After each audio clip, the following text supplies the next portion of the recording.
आम्ही कितीही छान-छान पदार्थ बनवले ना, आमचं बाळ फक्त 1 किंवा 2च घास खाते. मग हा व्हिडिओ आहे तुमच्यासाठी. कारण मी माझ्या बाळासाठी काल बनवला होता वाटाणा राईस. ते त्याने खूप एन्जॉय केला. पण त्याआधी आपल्या पेजला फॉलो करा, कारण बेबीच्या छान-छान रेसिपीज मी नेहमी तुमच्यासोबत शेअर करत असते.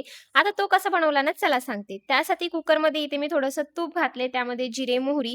माझं बाळ तिखट खातं, त्यामुळे इथे मी अर्धी मिरची ॲड केली आहे. लसूण हे तेलामध्ये छान फ्राय करून घेतलं. नंतर त्यामध्ये बारीक कट केलेला कांदा, टोमॅटो असं मिक्स करून घेतलं.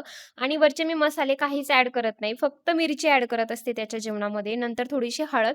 तुमच्याकडे धना पावडर असेल तर ती सुद्धा तुम्ही ॲड करू शकता. सध्या माझ्याकडे नव्हती.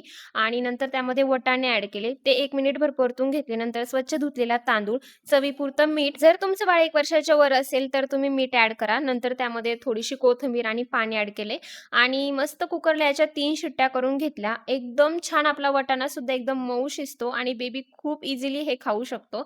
सो तुम्ही सुद्धा तुमच्या बेबीसाठी ही रेसिपी नक्की ट्राय करा. माझ्या दक्षिणी तर खरंच खूप एन्जॉय केली होती आणि खरंच खूप टेस्टी लागते. सो चला भेटू नेक्स्ट व्हिडिओमध्ये. तोपर्यंत आपल्या पेजला अजून कोणी फॉलो केलेलं नसेल तर फॉलो करून घ्या.